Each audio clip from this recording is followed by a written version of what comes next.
Your boss should be your calendar. When I'm working and coaching people, which is one of my favorite things to do, is coaching people, guess what I look at first? Show me your calendar. Come on. And they're like, what? They get this big scared look. I'm supposed to have a calendar? It's on my phone. I said, bullshit. Show me your phone then. They're like, well, what do you mean? I want to see your calendar. And if you're not going to employ yourself, if you want to be coached by me, I'm going to employ you. Show me. Show me what hours you're scheduled to prospect, what hours you're scheduled to follow up, what hours you're scheduled to close and get people started, what hours you're scheduled to train your group, communicate with your team, what are your hours for real? Show me.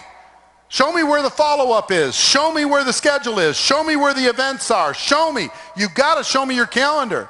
I saw a documentary on Joan Rivers. She was one of the most prolific, hard-working women in comedy. Whether you like her or not doesn't matter. But in the documentary, she was in her 80s or something and working hard. And she says, you want to see what terror looks like?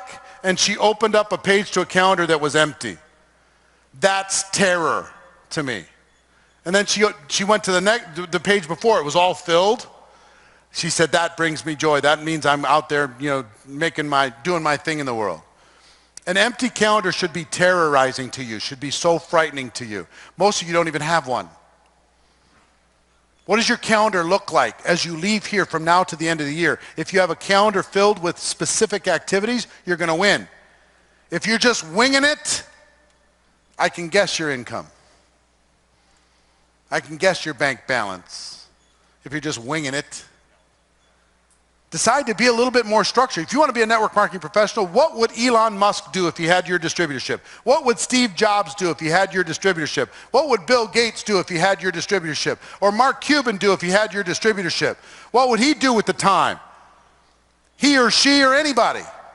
What would they do with the gift that they had and how would they value it? They'd go after it. Now, I'm not saying you have to be full-time. I'm saying in the time that you have to be efficient.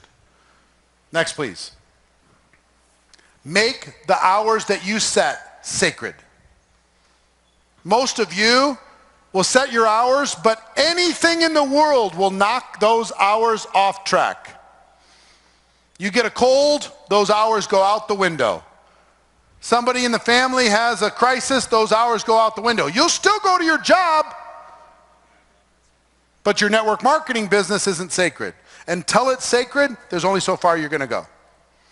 You got to treat these hours sacred. You got to treat this commitment on a sacred level and go after it. Even though network marketing is forgiving, don't ask for the forgiveness every day.